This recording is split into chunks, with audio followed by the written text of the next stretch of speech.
এখন বর্তমানে যারা সৌদি আরব নতুন আসতেছে সবাই মোটামুটি প্রতারিত হইতেছে। কে কারণে প্রতারিত হইতেছে মানে আজকে এই ভিডিওতে সম্পূর্ণ বলবো।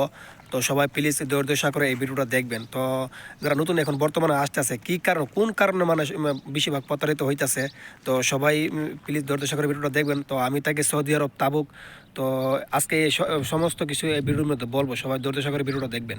প্রথমে যে ভুলটা করে এটা হলো আমরা কি করি, নিজের আত্মীয় স্বজন ধরে আসি না, চীনা পরিচিত লোক ধরে আসি না, ঠিক আছে। তো চীনা পরিচিত লোক না ধরে আসার কারণে হলো আমরা আমরা প্রথমে কি করি, দালাল ধরে আসা পড়ি, টাকা বেশি দিয়ে আসি, দালাল ধরে আসা পড়ি, দালালের মিঠা মিঠা কথা শুনি না, আমরা কি করি মানে সৌদি আরব আসা পড়ি। আসার পরে তখন বুঝি মানে সৌদি আরবের কী অবস্থা।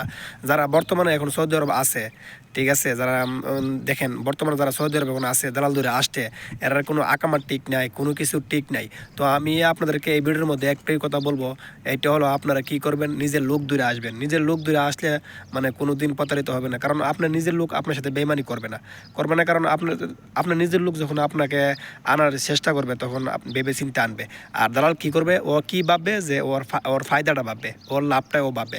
ও কি মনে মনে বলবে যে আমার তো বিষা বিষা বেচার দরকার, আমি একটা বিষা বেচতালে আমার জন্য অনেক কিছু, ঠিক আছে। ও আনার পরে আপনার সাথে এইটা করবো সেইটা বলবে।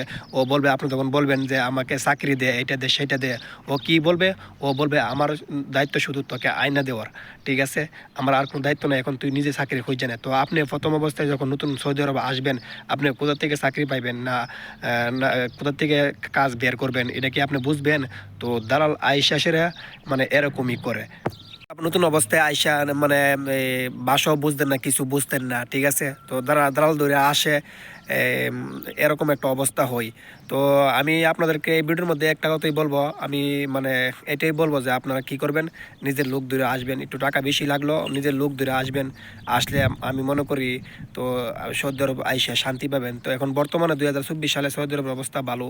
তো আমি মনে করি আপনার নিজের লোক ধরে আসবেন। আমি বারবার বলতেছি আপনার নিজের লোক ধরে আসবেন। আমি চাই না আমার একজন বাঙালি ভাই মানে একটা বিপদে পড়ুক।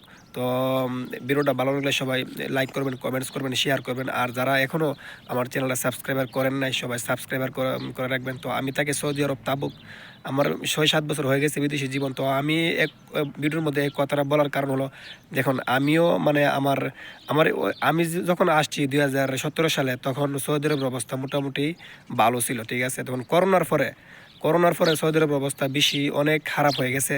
এখন বর্তমানে কফিলও ভালো পড়ে না, কফিলও বর্তমানে যারা এখন বাঙালিরা যারা সৌদি কফিল থেকে ভিসা রইতেছে, ওরাও অভাবের কারণে ওরা কি করে মানে দালালে চাপ দেয় যে তুই যে লোকটা আনছ ও আমাকে এখনো ফায়দা দেয় নাই, ঠিক আছে, তো ওকে বল ফায়দা দেওয়ার জন্য। তো দালাল কি বলে যে তুই আপনাকে ফোন করে বলবে যে তুই কি চাকরি পাইছত কি পাইছত না, এরকম কথা বলবে। বলার পরে তখন আপনি নতুন অবস্থায় কই থেকে চাকরি পাবেন, এরকম একটা পরিস্থিতি আপনার সাথে যাবে যখন যদি আপনি দালাল ধরে আসেন। তো আমি মনে করি আপনি নিজের লোক ধরে আসবেন। নিজের লোক হয়তো বাইরে কাজ না দিতে পারলেও আপনাকে যে কোনো একটা কোম্পানির মধ্যে কাফালা করায় দিবে।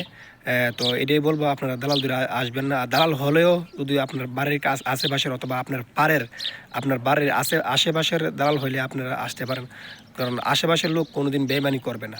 কোনো সমস্যা হলেও আপনি ওকে ধরতে পারবেন, ঠিক আছে। আর দূরের দালাল ধরে আসবেন, আপনি প্রতারিত হবেন। তো ভিডিওটা ভালো লাগলে সবাই লাইক করবেন, কমেন্টস করবেন, সাবস্ক্রাইবার করবেন। তো আসসালামু আলাইকুম ওয়া রাহমাতুল্লাহি ওয়া বারাকাতুহু।